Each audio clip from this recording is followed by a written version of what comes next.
Assalamualaikum warahmatullahi wabarakatuh. Annyeonghaseyo guys, welcome back to my channel. Senang banget karena hari ini aku bisa bersama kalian lagi. Kalau kemarin-kemarin aku udah ngeprank segala macem. Suaranya agak serak ya.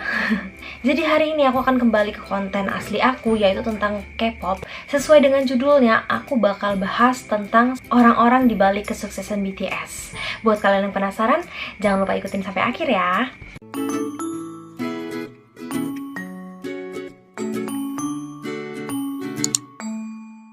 Nah, yang paling pertama banget yang kita pastinya harus tahu adalah tentang CEO Big Hit Entertainment.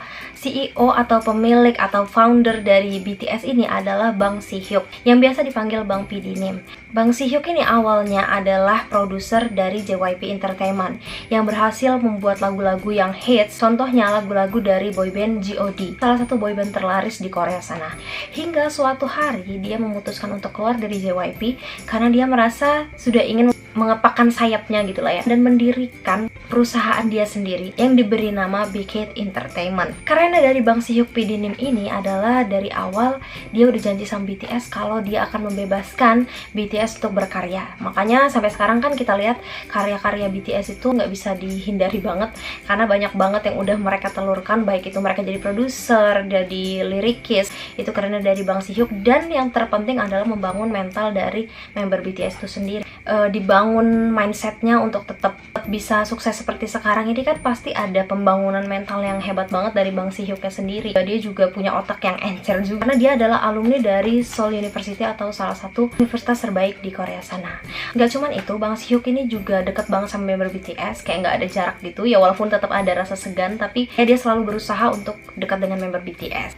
Next, kita kedua yaitu adalah Lee So-yoon atau Yoon Seok-jun. Yoon Seok-jun ini adalah sekarang co-CEO dari Big Hit Labels. Awalnya dia adalah kepala bagian sektor bisnis dari Big Hit Entertainment. Berkat usaha dan prestasinya dia selama ini, akhirnya dia menjadi co-CEO dari Big Hit Labels. Kalau Bang Si-hyuk itu kayak di bidang entertainment atau di bidang musiknya, dan si Lee So-yoon ini yang mengepakkan sayap-sayap bisnis dari Big Hit Labels. Makanya BTS tuh benar-benar jadi brand ambassador di banyak produk. Dan salah satu yang paling sukses banget adalah BT21 ya, itu BT21 itu terkenal banget. Mungkin ini salah satu dari kepakan sayap dari Lee So-yoon juga. Nah, yang ketiga kita bahas manajer dari BTS ya. Manajer BTS ini yang sering muncul di muka publik itu ada beberapa. Cuman aku nggak terlalu tahu dan aku nggak terlalu cari tahu, karena banyak sih sebenarnya, dari awal sampai sekarang itu udah banyak yang berganti-ganti gitu. Cuman ada manajer yang bener-bener kayak nampak gitu lah ya. Yang pertama adalah manajer Kim Se-jin.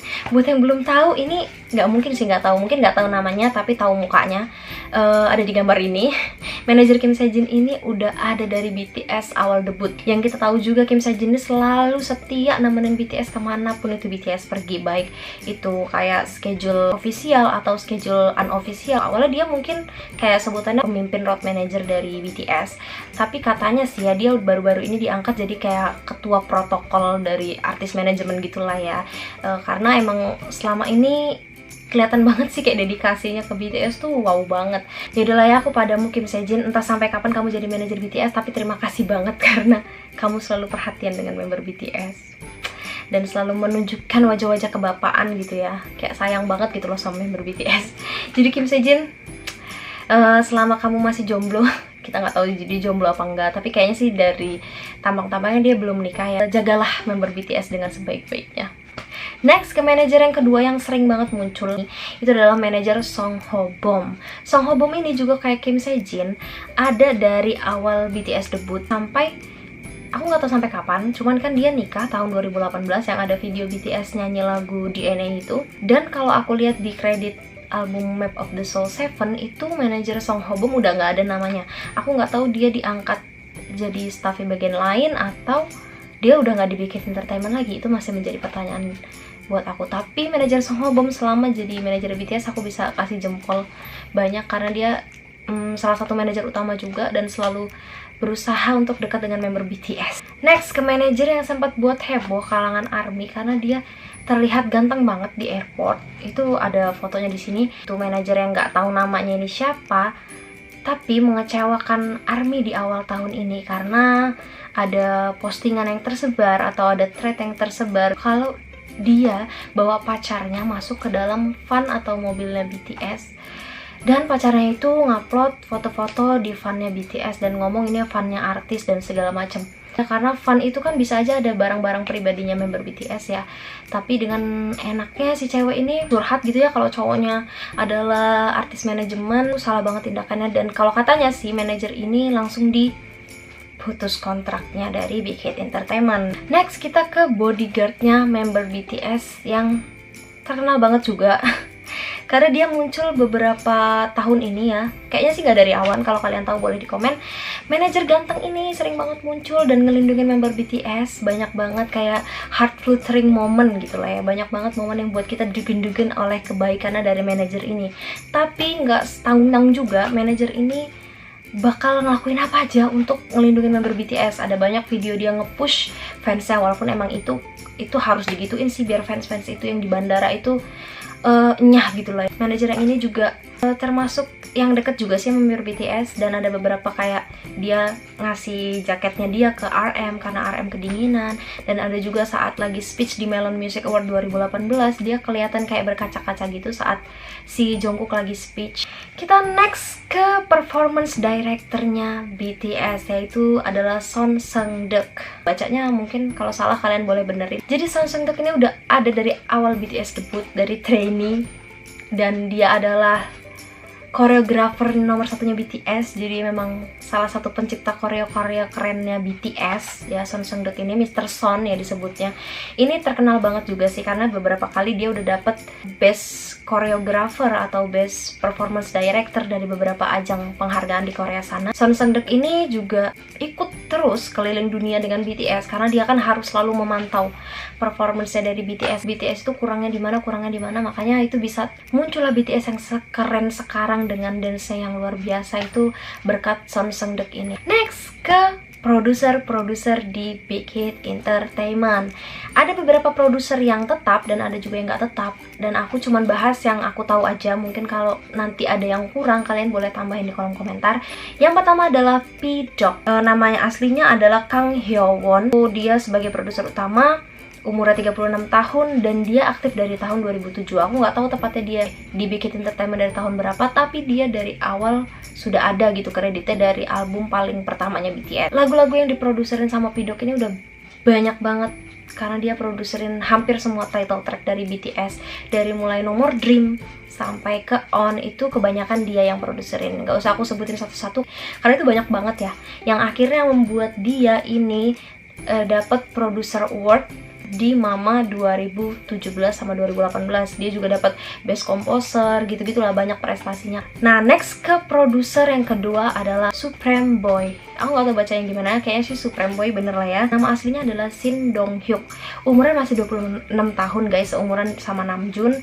Dan dia ini awalnya adalah trainee dari Big Hit Entertainment, karena Big Hit Entertainment kan awalnya mau buat grup hip hop gitu lah ya, kalian sudah tahu ceritanya, bareng RM segala macem. Tapi saat Big Hit Entertainment ngomong kalau mau ngedebutinnya idol group karena nggak sesuai visi dia pun keluar dari BTS. Bukannya dia kabur dari Big Hit, tapi dia malah bertahan di Big Hit dan jadi produser Big Hit Entertainment sampai sekarang. Itu keren banget sih kayak gitu. Dia nggak ngerasa dibuang atau apa, tapi dia ngerasa dia masih dibutuhkan. Supreme Boy ini tipe-tipe lagunya itu yang lebih energik gitu ya. Salah satunya yang terkenal banget yang dia bahkan featuring adalah di album Dark and Wild, yaitu adalah Cypher Part 3, yaitu Killer. Itu dari Supreme Boy. Kita next ke produser utama BTS yang ketiga adalah Slow Rabbit. Slow Rabbit ini nama aslinya adalah Kwon Do Hyung.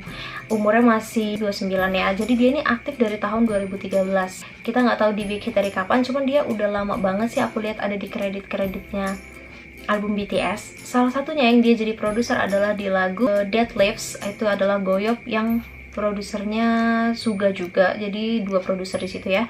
Sama House of Cards, itu yang terkenal dari karyanya Slow Rabbit. Kalau Slow Rabbit ini aku perhatiin tipe-tipe lagunya itu yang agak balad gitu lah, yang agak sedih-sedih kayak slow gitu lah. Namanya juga Slow Rabbit ya, cocok juga.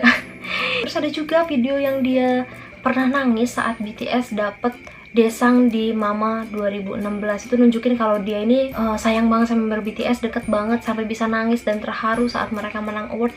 Itu kita bayangin dong sedekat apa tuh hubungan dari produser-produser BTS dengan BTS sendiri gitu loh guys. Dan yang terakhir adalah Adora, atau nama aslinya adalah Park Soo Hyun. Di awalnya Adora ini adalah trainee di Music K Entertainment dan dia hampir debut sebagai member di ARK yang sekarang udah bubar ya.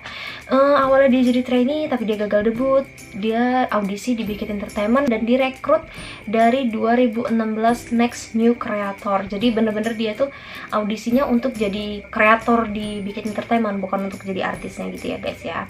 Dan salah satu lagu yang diproduserin sama Adora ini adalah Magic Shop. Kita udah tahu lah ya lagunya tuh kayak apa. Dia masih muda banget tapi talented banget gitu loh. 1997 lahirnya. Ada beberapa video juga dia basking sama temennya, menunjukin kalau suara dia tuh emang gurih-gurih gimana gitu ya. Dia juga sering jadi backing vokal di lagu-lagunya BTS. Yang salah satunya yang jelas banget adalah di lagu Siseounya dari Suga.